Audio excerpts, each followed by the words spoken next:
Record. Now we're recording, so we all better be on your best behavior. Now we. Oh, darn. I know, I took all the fun away. Why start now?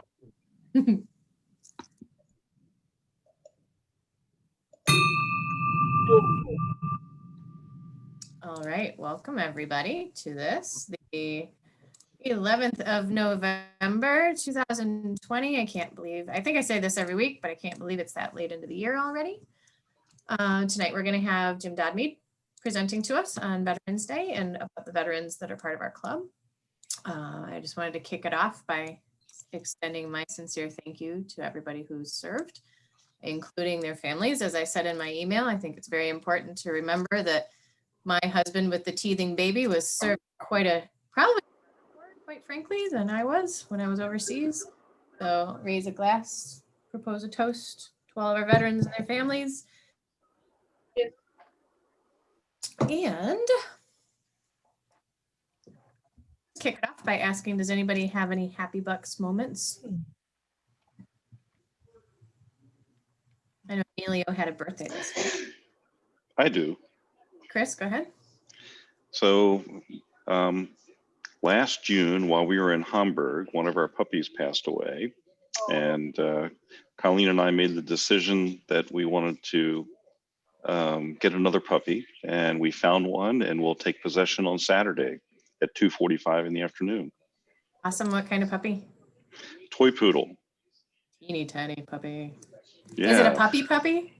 No, he's 3 years old, and it's a rescue, and he's about 4.5 pounds. How cute. Very cute. Congratulations.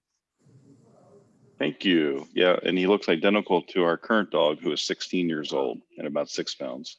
You know what we should do this year? When you go to Pets, Uta, we should have that week, we should have a Rotary Pets meeting where we all bring our pets. Oh, really? I think it'd be fun. I have no. Hi, Rory. Sorry I left you in the waiting room. I stink at this. Hi, So Rory. my happy box. Oh, that how cute. I gotta tell you guys. Really nice. Oh, go ahead, Emilio. What's your happy bucks? My happy box that is that I'm $2,375 on my Casa Colibri as of today in donations that I've been matching. And as you well know, ETA hit the coast of Guatemala, therefore very, very close to the clinic. And there's mudslides and a bunch of things going on down there. But I'm happy that I'm hitting my goal on this. So That's very nice. awesome. Congratulations. Thank you. And I have a happy dollar for Emilio's shirt. Oh yes, sir. Is that a Jaguars shirt? Is that- Oh, Panthers. Sorry to be late, folks. I have a happy dollar because Mr. Cram, do you have a happy dollar? I have a happy buck for Ute, Chris, Scott, and up in Canada, Bruce, for helping me put together a promotional video for the IFMR.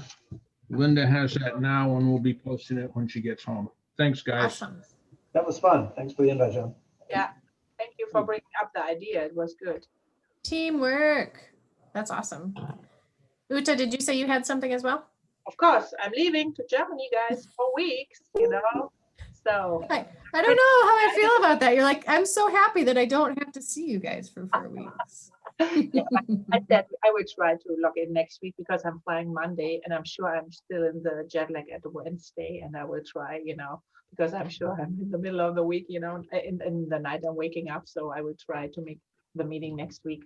Only to say hi from Germany. Well, hopefully we'll be able to see you from Germany at 1 o'clock in the morning and you won't be. And press the thumbs, please, that they not find any coronavirus at me when I'm arriving at the airport. Yeah, ideally. So that I not have to go in quarantine, I will. Yep. Yes. For sure. All right, anybody else? All right, a bit of district news. District governor nominations are open. I should be able to tell you just 1 second how long they're open for.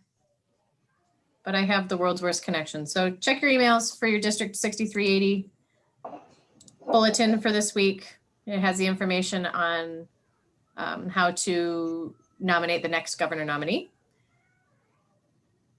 And I should have been better prepared. I don't remember how long you've got, so you should probably do it quickly. So that's all I got. And there's also a thing in there for a virtual beer tasting, which is day after tomorrow. So I highly recommend, joining the virtual beer tasting if you can. So, because I know that Mr. Dodme generally has quite an extensive and fantastic presentation, I'm going to wrap it up now if nobody else has anything else to share. All right, thanks, y'all. Jim Dodme is going to present tonight, like I said, on Veterans Day. So I will turn it over to you, Mr. Dodme. Thank you. Can you hear me okay? Yes, Can you see the slide? Can someone mute me if I'm not already muted?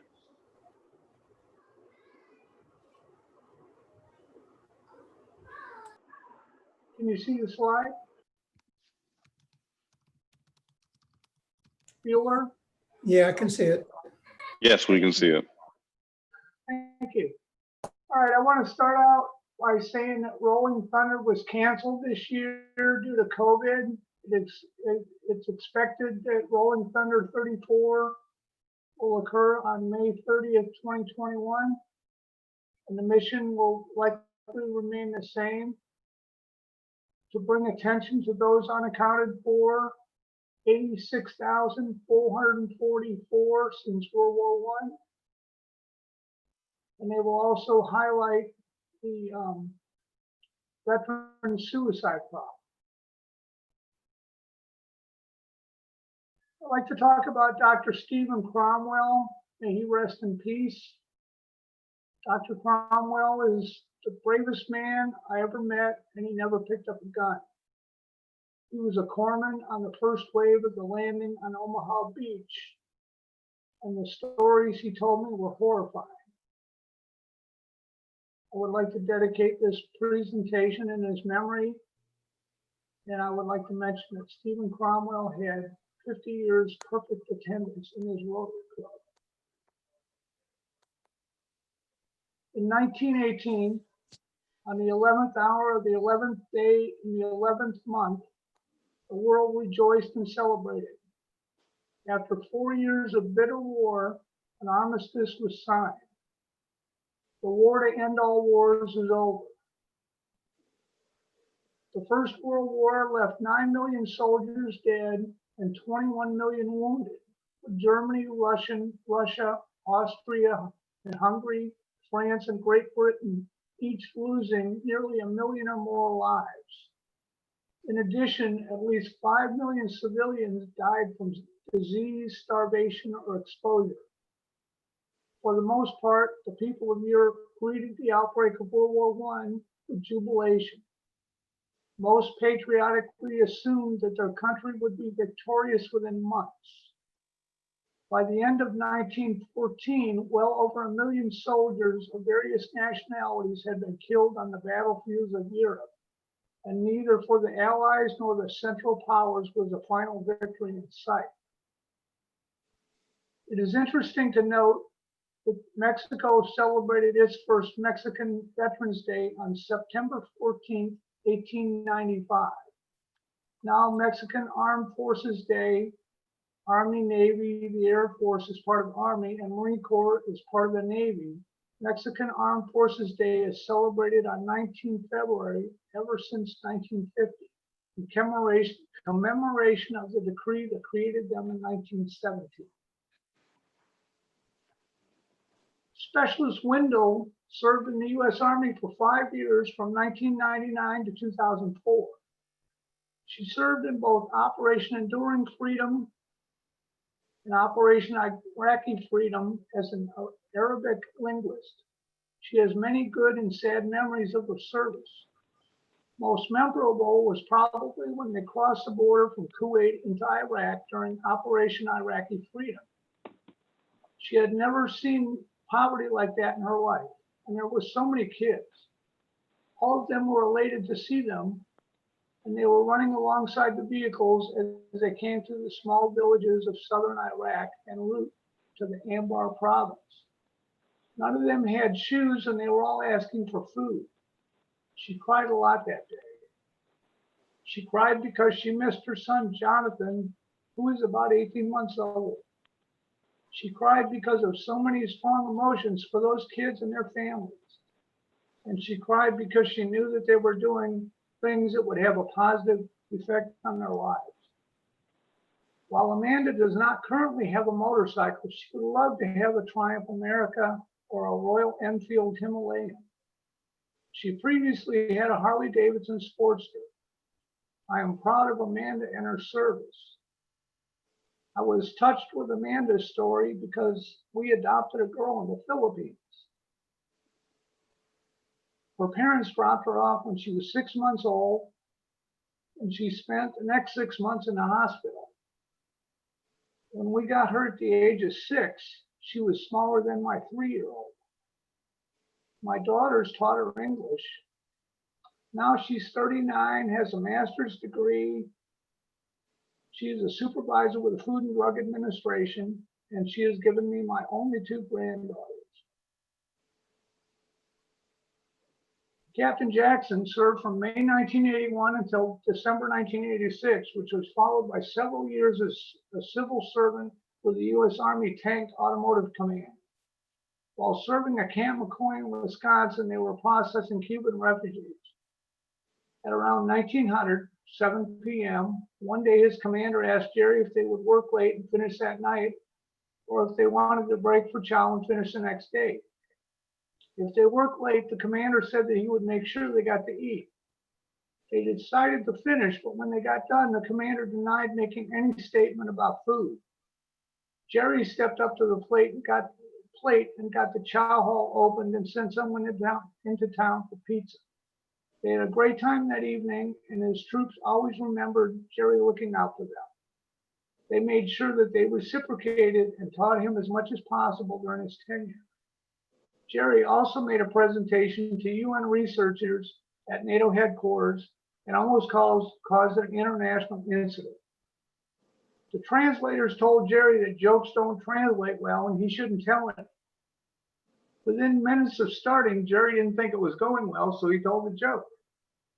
The translators weren't very happy, but the crowd laughed.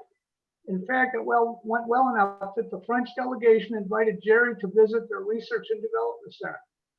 I am proud of Jerry and his service. Lieutenant Colonel Cram served in the U.S. Army from 1970 until 1995.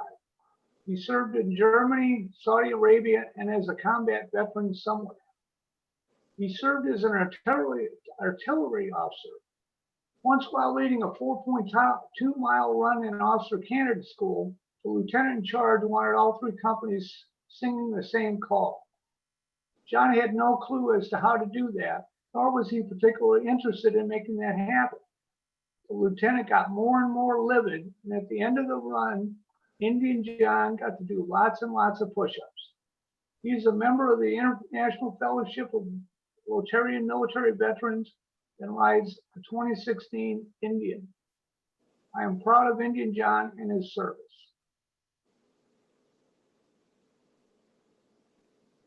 On the Western Front, the battle line stretched across northern France and Belgium. The combatants settled down in the trenches for a terrible war of attrition. In 1918, the infusion of American troops and resources into the Western Front finally tipped the scales in the Allies' favor. Germany signed an armistice agreement with the Allies on November 11, 1918. World War I was known as a war to end all wars because of the great slaughter and destruction it caused. Unfortunately, the peace treaty that officially ended the conflict, the Treaty of Versailles of 1919, forced punitive terms on Germany that destabilized Europe and laid the groundwork for World War II. Maritime Enforcement Chief Petty Officer Harold Hill served in the U.S. Coast Guard Reserve for 33 years and served as a police officer for 34 years. including 27 years with Charleston Police Department, including a stint as a motor officer and 7 years with South Carolina Law Enforcement Division. Chief Hill recalls U.S. Coast Guard duties with drug interdiction and search and rescue missions, which do not usually occur on a sunny summer day. One February morning at 2 a.m., Chief Hill and 3 other brave sailors saved 4 people on a sinking sailboat in 12-foot seas. Chief Hill had just saved a swimmer from near death by pulling him from the sea when they were both almost killed by a parting line. Not only did they save the 4 souls, but they saved the sailboat as well. I'm sure the Herald and his shipmates saved many, many other people during the course of his career. I am proud of Chief Hill and his service. November 11th was set aside as Armistice Day in the United States to remember the sacrifices that men and women made during the war in order to ensure a lasting peace. On Armistice Day, soldiers who survived the war marched in a parade through their hometowns. Politicians and veterans gave speeches and held ceremonies of thanks for the peace that they had won. On November 11th, we still have the opportunity to remember the efforts of those special people that have served and died in service to our nation. In remembering, we pay homage to those who bravely responded to our country's needs. During Keith Lundgren's first attempt at college, he majored in beer drinking and partying. Unfortunately, that didn't work out, and he ended up in the Marine Corps as a radar technician for a Hawk anti-air missile system. He served for 4 years, 14 months of which were in-country Vietnam. Keith was awarded a Purple Heart when he was in a Jeep following a truck that hit a landmine. There were several casualties, but luckily Keith made it. One of his memories of his service in Vietnam includes his system misidentifying and launching a missile towards a French airliner heading for Da Nang. Due to the crew's quick thinking and immediate action, they were able to self-destruct the missile, averting disaster. As we heard at a recent meeting, Keith rode his cousin's CB-350 around Oahu in 1966 when he was there for rest and recreation. I am proud of Keith and his service. On November 11th, we wear poppies. We pause for 2 minutes of silent tribute, and we attend commemorative ceremonies in memory of our wartime dead. Poppies are worn as a flower of remembrance, a reminder of the blood-red flower which still grows on the site of the battles fought in French and Belgium. Lieutenant Colonel John McCrae, during the terrible bloodshed of the Second Battle of Ypres in the spring of 1915, wrote the poem In Flanders Fields, of those flowers which lived among the graves of dead soldiers. The flowers and the larks in the poem serve as reminders of nature's ability to withstand the destructive elements of war by men. A symbol of hope in a period of human despair. The poppy was adopted for symbolic purposes after the First World War. A French woman, Madame Guérin, suggested to Field Marshal Earl Haig of the British forces that women and children in devastated areas of France could produce poppies for sale. The first British Poppy Day appeal was in November 1921 and has continued since in Britain and other countries. In America, many of the poppies which we wear are made by disabled veterans. We wear the poppies as reminders of those who died while fighting for peace and reminders of the horrors of conflict and the beauties of peace. Radarman Second Class Robert Preston served aboard the USS Tulare from 1968 until 1972. He served in 3 campaigns during the Vietnam conflict, and during one of those cruises, the ship had a port visit in Japan. Many of the crew purchased motorcycles, which the Navy allowed them to put on the ship to get them home, under the condition that if the ship was redirected back to the Tonkin Gulf, the motorcycles would all be pushed over the side into the ocean. Robert was lucky enough to get the CL 350 home back to San Diego, where he rode it for a year. When he was ready to get out and go back to Maryland, he built a trailer and towed it back to Maryland. Robert still feels a tinge of regret for selling the Honda. He bought it for $350 and sold it for $800, which paid for the birth of his first child. Prices are up, I guess. He is probably better off with his Super Tenera. I am proud of Robert and his service. David Daugherty joined the Army Reserves when he was a junior in high school in 1957. His brother Edward was a commanding officer of the local reserve unit in Brookfield, Pennsylvania. Immediately after graduating from high school, David and his best friend left for basic training at Fort Knox, Kentucky. 4 months later, they transferred to Fort Dix, New Jersey for advanced infantry training. He spent 6 years in an infantry reserve unit and then about 3 years in a civil affairs company. David's family also has a long history of service as well. He had three older brothers who served in World War II. His oldest brother, Dan, was killed in the Philippines in 1941. His brothers, Ed and Mike, fulfilled their military obligations and returned home. However, his brother Mike was injured and met an Army nurse whom he ended up marrying. Ed stayed in the Army Reserve for about 30 years and retired as a colonel. His sister, Catherine's husband, also served in World War II. I am proud of David and his service.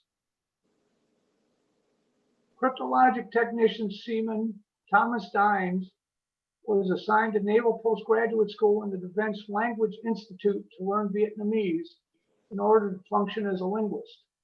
He was then transferred to Goodfellow Air Force Base in San Angelo, Texas. Tom was ultimately released from service after 18 months for medical reasons. I am proud of Tom's service.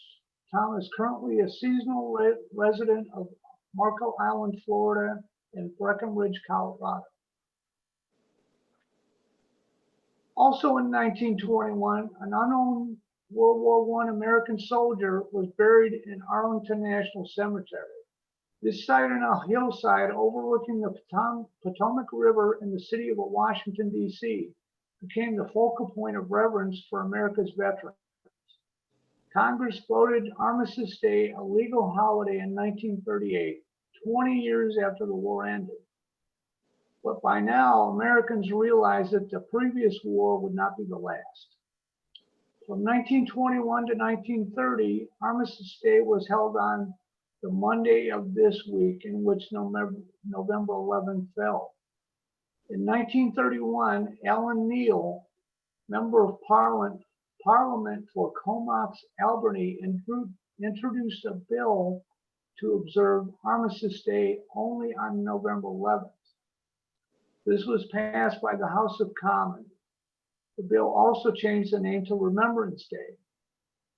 The first Remembrance Day was observed on November 11th, 1931. Every year on November 11th, Canadians pause in a moment of silence to honor and remember the men and women who have served and continue to serve Canada during times of war, conflict, and peace. We remember the more than 2,300,000 Canadians who have served throughout our nation's history, and the more than 118,000 that have made this ultimate sacrifice. The poppy is a symbol of Remembrance Day. Replica poppies are sold by the Royal Canadian Legion to provide assistance to veterans. Remembrance Day is a federal statutory holiday in Canada. It is also a statutory holiday in the three territories, Yukon, Northwest, and Nunavut, and in 6 provinces, British Columbia, Alberta, Saskatchewan, New Brunswick, Prince Edward Island, Newfoundland, and Labrador. The national ceremony is held at the National War Memorial in Ottawa. The Governor General of Canada presides over the ceremony. It is also attended by the Prime Minister, other government officials, representatives of veteran organizations, and other dignitaries. In advance of the ceremony, long columns of veterans, Canadian Armed Forces, RCMP officers, and cadets marched to the memorial, led by a pipe band and a color guard. At the end of the ceremony, they march away to officially close the ceremony. Other nations observe a solemn day, but at different dates. For example, Anzac Day is observed in New Zealand on April 25th. In South Africa, Poppy Day is marked on the Sunday that falls closest to November 11th. Specialist Scott D. Nelson served in the Army and National Guard from 1984 to 1995. He performed duties as a special electronics device repairer, as a payroll specialist, and as a Korean linguist. He attended training in Fort Gordon, Georgia, and in Monterey, California, both locations I consider to be very, very nice.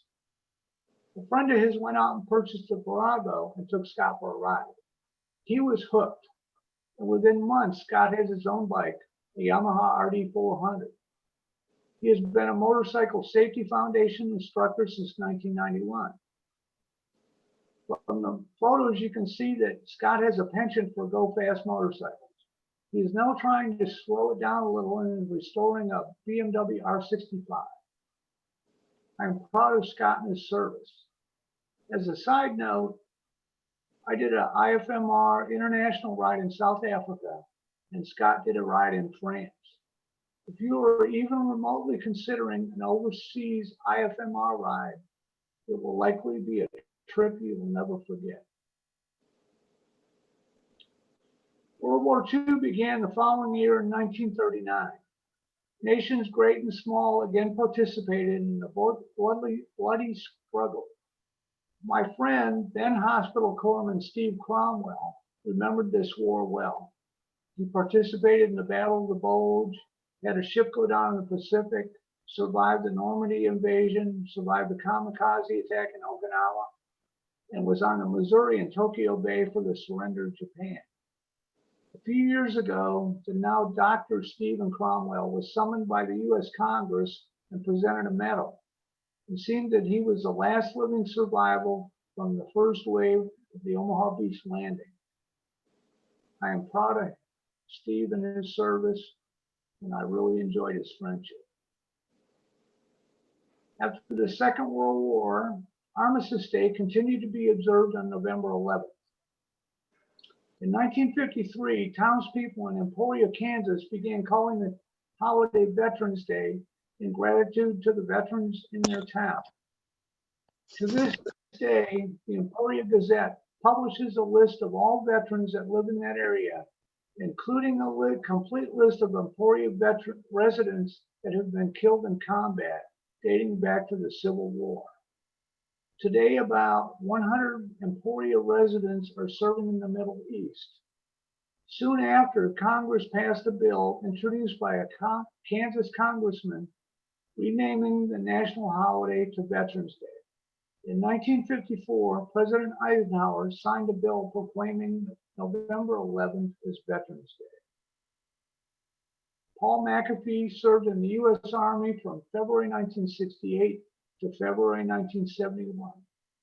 He served in Vietnam from January 1969 to January 1970 in the 18th Engineering Brigade as a radio operator, a photographer, and communications chief. He finished his service in Germany in the 3rd Armored Division. Paul is a combat service disabled veteran. I'm proud of Paul and his service. Interestingly enough, Paul returned to Vietnam in 2011 and 2012 to teach college classes in business using experiential learning. You can see his blog, which is shown on the slide, to see what he's now doing in Singapore. On Memorial Day in 1958, 2 more unidentified American war dead were brought from overseas and interred in the plaza beside the unknown soldier of World War One. One was killed in World War II, and the other was killed in the Korean War. Americans still give thanks for peace on Veterans Day. There are ceremonies and speeches. At 11 a.m., most Americans observe a moment of silence, remembering those who fought for peace. After the United States involvement in the Vietnam War, the emphasis on Veterans Day activities shifted. There were fewer military parades and ceremonies. Veterans gathered at the Vietnam Veterans Memorial in DC to place gifts and stand quiet vigil at the names of their friends and relatives who fell in the war. Families who have lost sons and daughters in war turn their thoughts towards peace and the avoidance of future wars. Mike Emily was an aviation electronics technician, second class, and he's also a past president of the Rotary Club of the Carolinas. He recalls working 12-hour shifts 7 days a week at sea, mostly at night, due to the daily flight operations. He did get tired of being at sea, but enjoyed seeing the world, visiting many interesting ports of call, such as Naples, Cannes, Athens, Livorno, Beirut, Barcelona, Gibraltar, and Istanbul, among others. Mike recalls a crossing of the North Atlantic in bad weather. They were used to smooth sailing since this was one of the world's largest ships with 5,000 sailors. Due to the weather and seas on this crossing, there were several days when they were confined to inside spaces and all hatches were battened down lest someone get watched overboard. They were in such rough seas that the ship took water across the flight deck. This is affectionately referred to as green water over the flight deck. As a point of reference, the flight deck is about 57 feet above the water. Those are some big waves. Mike had to strap himself into his bunk to keep from being thrown out. I'm proud of Mike and his service. In 1973, a law was passed providing interment of an unknown American from the Vietnam War, but none was found for several years. In 1984, an unknown serviceman from that conflict was placed alongside the other. To honor these men who are symbolic of all Americans who gave their lives in all wars, an Army Honor Guard, the 3rd U.S. Infantry, also known as the Old Guard, keeps day and night vigil. If you are unaware, the unknown soldier from Vietnam was exhumed and has now been identified as Lieutenant Michael Lassie. There will be no more unknown soldiers. While there were no unidentified members from the Persian Gulf War, almost 6,000 military members and many more civilian men and women have died in the pursuit of the national interest.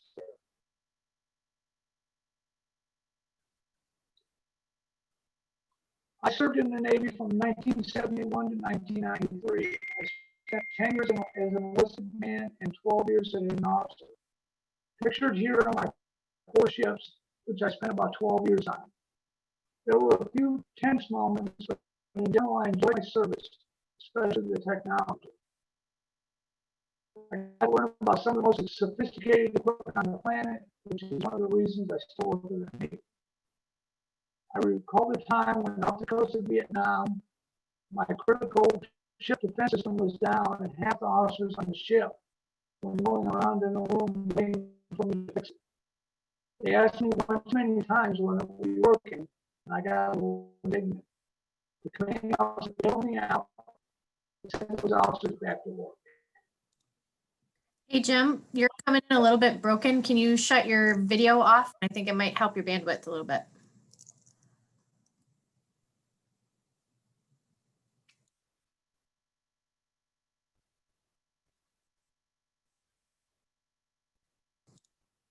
I'll shut your video off. I didn't know I could do that. Haha. There you go. Can you still hear us? I cannot start my video because somebody else shut it off. I gotcha. All right, you're coming in better now. Go ahead, sir. Okay, in 1986, the Korean War Memorial was open to the public.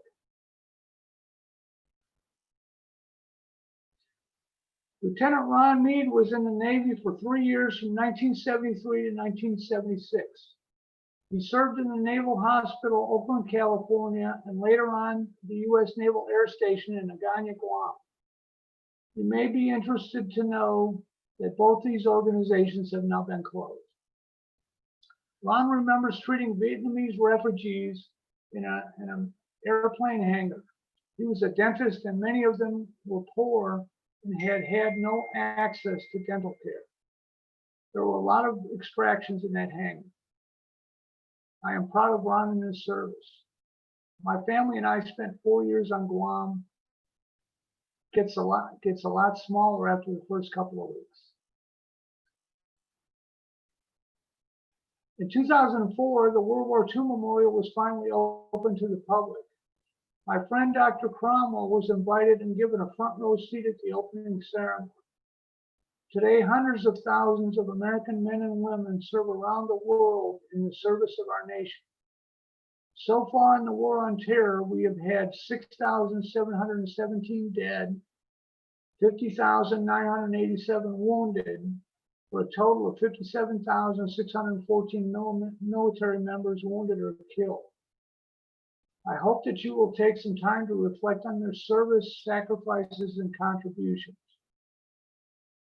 I know that I may not have mentioned everyone in the club of military service, but I do want to tell you that I'm thankful for your service. Master Sergeant Terry Moore served 8 years of active duty and retired from the Army after 41 years of service. He served on active duty in both Desert Storm and Noble Eagle.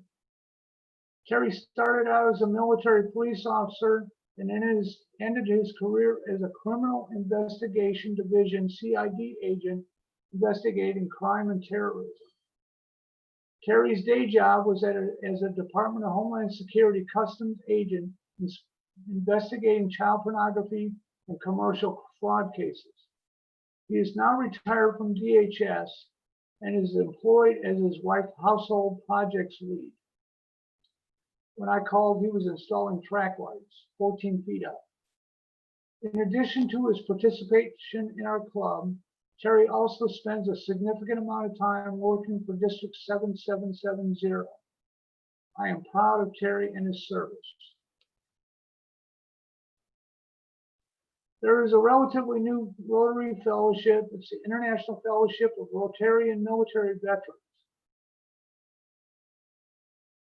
Here's the URL if you're interested in that. In short, we have a lot of service veterans. I would like to extend a happy Veterans Day to them and a very sincere welcome home. Please join me in saluting our service veterans for their service and sacrifice.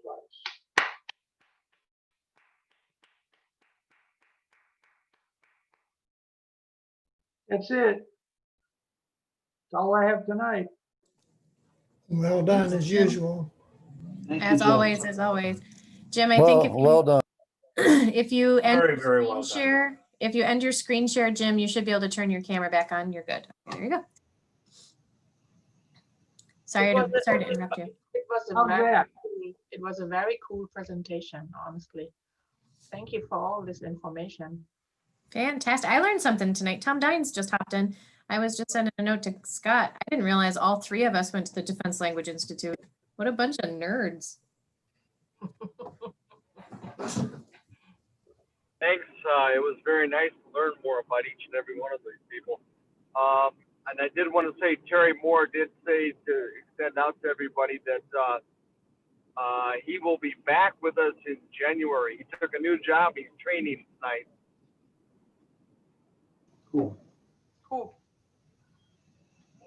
What's he doing? Cool. Terry. Oh, Terry's got a new job, and he's got to do training during this time of our meeting time until January. I have no idea what the job is. okay. Good jacket, Emilio. I got my Salesforce VetForce t-shirt on here. Oh, hey, I broke out the Army PT gear tonight. Go. Those for a long time. I was just gonna say, this T-shirt is from 1999. All right. It looked the same when I was in too. They've changed now. I've got the new ones too, but. So that was awesome, Jim. I appreciate this every year. It's so nice to find out so much stuff about everybody. There's, we have a very large percentage. I might have to run some numbers and see where we are as far as our percentage of veterans versus other clubs in the district, because I have to think that we're pretty high. But I really like, for me as an outcoming person, to see where everybody was serving, and a bunch of them was in Germany. Maybe we met before, I don't know. Yeah, it's really interesting, and especially the combination with what motorcycle everybody have, and you did a great job, honestly, very nice. Thank you for that. Not sure if you all know, but there is a Rotary Veterans pin that you can order. Mr. Rotary. Maybe the military service is why so many of us ride motorcycles. We've lived on the edge all of our lives. Interesting. Correlation. At work at Thermo Fisher this morning, we had a presenter. What is his name? He runs an organization called Team Rubicon, and they take military veterans, and it's a volunteer organization for disaster response. A lot of things domestically for the hurricanes and tornadoes and so on, but it was formed around after the earthquakes in Haiti. Mm-hmm. It's a really neat presentation. It's the thing about the motorcycles in military, or for that matter, Rotary in the military. It's like a lot of folks seem to have a need to serve, and without that, maybe have a hard time finding meaning in their lives. Mm. Mm. I'll throw the URL up here in the chat. Just a second. Jim, could you make sure we also get the URL and the information for the veterans, the fellowship as well, and I can send it out in the follow-up email. Yeah, I can see that. Thank you. I want to know from Jerry, when you were at Fort McCoy and had to go into town to get food, did you go into Sparta or did you go into La Crosse?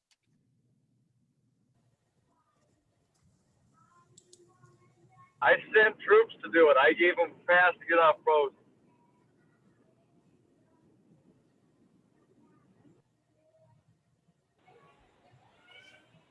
Sounds like he didn't care where they went as long as they came back with food. I was so pissed that night. You wouldn't believe it. If I'd have known today what I knew back then, I'd have had that captain bars. I went to my warrant officers and got all my troops fed. If I'd have went to the chaplain, I'd have had his bars.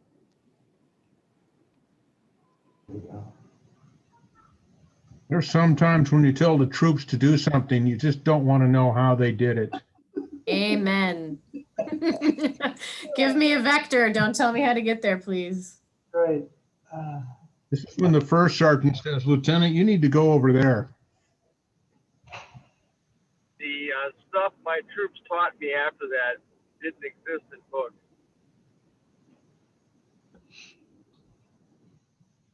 I love when the new lieutenants would all come in. You stick a bunch of new lieutenants with a bunch of smart aleck intel people. And, I was one of the youngins. We had a lot of people in my unit who had graduated, that master's degrees, and to pay off college, they joined the military, right? So these lieutenants would come in and they're about 21 years old. And you had the good ones who knew to just be quiet, listen to what the platoon sergeant said and follow their lead. And then you had the ones that we all picked on. By all means, like they thought they knew everything. And it was, we actually had a lieutenant stand in a tent in Kuwait, and we were all griping and moaning about having our units split up and all the translators sent out onesie twosie to go be translators, which we were never trained for. We were griping a bit, and he stood up there and he said, look, I don't think you guys understand how it is in the Army. He'd literally been in the Army for about 3 weeks. And he actually said, "You never fight just like you train." And I was like, wait, actually, exactly the opposite of what we're taught. He didn't make it very long. When I was a brand new lieutenant in Germany, we had a first sergeant who'd been a first sergeant forever. And if he got tired of the lieutenant, he would say, "Lieutenant, don't you confuse your date of birth with my date of rank." Wow, that's good. Folks know what an SLJO is? Okay. I was in ROTC advance camp in Fort Lewis in, what was this? Mid 80s anyway. And this colonel gets up on the stage and he's addressing this audience of cadets, and he introduces his lieutenant, his SLJO, he calls him. And all of us are drawing a blank. It's like there's lots of acronyms. I haven't heard that one. And so in front of this room full of cadets, of aspiring lieutenants, he tells us an SLJO is a shitty little jobs officer. Kind of reframed what we were aspiring for. I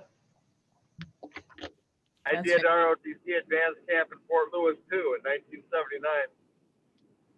A little before me, a little bit. Oh. My husband was in Fort Dix. I've redeployed from Iraq to Fort Dix. And he wanted to go to Germany because he was speaking German, and then he gets, how you call the name for the general. He was the 8 for the general, so for a while. So I think he gets out of the military as a captain, so army, not. He I was learned also in the army. Yeah, I learned a very important lesson being in the DC area and working in government contracting. I was sitting in a meeting with sitting in a business development meeting, and this guy across the table from Booz Allen Hamilton was sitting across from me, and we were talking, and I kept like, I know this guy from somewhere. Like, I can't figure out where I know him from. He's a bit older than me, probably 15 years older than me. And he stopped mid-sentence and said, "Were you a linguist?" And I said, "I was. Is that where I know you from?" And he said, "I was your first sergeant at DLI the night that you missed curfew, and I gave you an Article 15. And I went, oh. And where In the were middle you? of this meeting with my entire company. That's funny. So for reference, an Article 15 is basically a hand slap. That one was a hand slap for missing curfew, me and 63 other people. That's a unique way to build a rapport there, Amanda. I like that. Yeah, we signed a contract and did all kinds of work together after that. It was great. Yeah, that's a good warm folks up. I think this is really interesting when you, after the military time, met somebody from this, and it's so long. How long you was in Germany, John? I had 2 tours. I was there for 1.5 years as a private, and then there for 3.5 years as an officer. Okay. And I'm sure you enjoyed it, right? I loved Germany. And I wish you would quit posting all those pictures of Germany. Yes, It I do makes me that wanna because it pops up on my Facebook page pretty much every day. And of course, the other days I posted a video somebody made from my hometown, and this is hard to tell somebody, how this is working. So, but everybody who saw that video, and it's a really young town. It's actually an old town. It's built at the Romans because we have hot springs underneath, right? So the Romans built it up as a spa town. So over 1,200 years ago. So how old is my hometown, right? I will send you more, John, when I'm in Germany. So no problem. At least you. Speaking of small worlds, when I was an officer, I lived in Krausheim, Germany, which is halfway between Stuttgart and Nuremberg. I know. And thoroughly enjoyable. We had good relationships with the people downtown. Fast forward to Hamburg convention. I'm sitting out in the place in the snack area, the food area, having a beer, and this guy walks by, Rotary Club of Krausheim. Yes. And we were able to communicate. I mean, this is what, 40 years later? Yeah. So it's funny, how many of you was in Hamburg last year? I know I signed up in Hamburg, so or I decided to get in the club after Hamburg. So funny that we all was in Hamburg and we didn't see each other. Yeah, where you stayed in Hamburg directly or a little bit outside?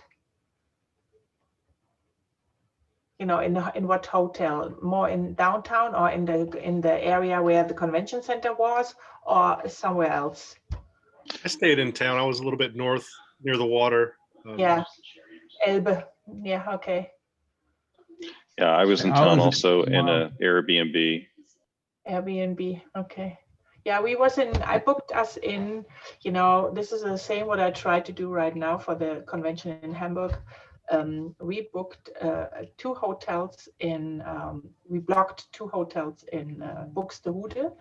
Hude is a little bit south, and it's a fairy tale town actually. And the good thing was we didn't have to fight with the other Rotarians for, you know, when we get out for dinner or whatever, because there was only one other group. And so we had the whole town for us, and you can meet all the Rotarians, the Houston Rotarians in town when you was walking through, because it's a town with maybe 40,000 people living over there. This is a population. And then we had also in the Motel 1 that's close to the convention center, we booked with help from a district in Germany, also 20 rooms. There was people, they want to stay more close by the convention center. There was inside. I think Motel 1 was completely booked. So we was with 80 people from Houston. We was in Hamburg, actually. It was nice.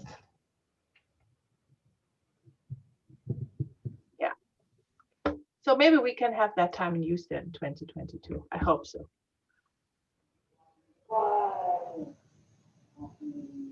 Folks, I'm going to jump out here. I've got a meeting I have to start in about 5 minutes at work still. So Bye, Scott. thank you very much, Jim, for preparing Thank you, that. everybody. We'll see you folks next time. Thank you. Luca, are you going to Taipei? Possibly. I'm going. Oh, by Got, the way, got my hotel. And I'm just hoping things open up between now and then. yeah, I hope so too. I'll But let you know if I get stuck in Hawaii for 2 weeks. oh, okay. Maybe. I think the problem with getting stuck in Hawaii for 2 weeks now is that you have to stay in your hotel room. Yes. Yeah. I mean, I guess if you got a good balcony, but still. So I just want you, Rory, maybe you get connected with Lisa because of the stuff we talked about, you know, after the meeting, that we can clear that right away. That would be great.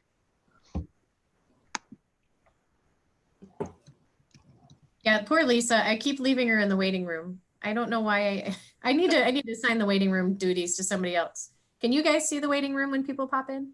No, I have no Okay. access to the hosting anyway. So No, I I don't don't know. want to. David, do you have a login? I think what I'm, yeah. I'll send it back up. But I think what I'm going to start doing, just so you guys are aware, is I'm going to nominate one of you to be a co-host. So that there's 2 of us watching the waiting room from now on. Yeah, no problem. So that I don't leave Lisa sitting there. She's good though. She called me on my phone.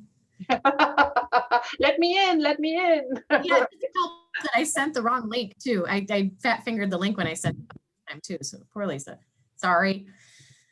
Well, guys, we're coming up on 8 o'clock. So before anybody else hops off, and this does not mean we need to end, I would like to ask Jim Dodmead to lead us in the 4-way test.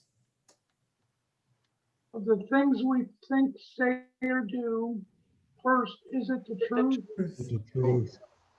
Is it Second, fair to all concerned? fair to all concerned?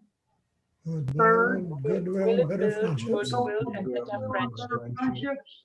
And Will will be it beneficial benefit to all concerned? all Will it be concerned. beneficial to all concerned? Fifth, is Is it it fun? Fun. 6, is it legal? What? That's just optional. What? 6 is what? The legality is optional. Just kidding. I'm probably the most rule abiding here. Mr. Doherty, I saw your email earlier and it reminded me that we have not been doing All About Me presentations, About Me presentations, especially for our new members. So I will bring that to everybody's attention. If you have not done your Who Am I and introduce yourself to the club, please reach out, let us know. Reach out to me and or Linda, who is in charge of putting stuff on the schedule, and we will get that scheduled. Okay, I have to do that. I didn't do that for myself. It's super duper important for you to, we Yes, definitely I know. you are before you take us over. Yes. We get to, you should probably save at least 15 minutes at the end of yours so that we can pepper you with questions. Okay. It'll be an inquisition. Yeah, so, okay. Hey, Uta, I just remembered the place that I stayed in Hamburg. I stayed at Hafen City. Yeah, There's a place called 25 Hours Hotel. okay. It was remarkable. Really? Yeah. You liked it? Yeah, it was very cool.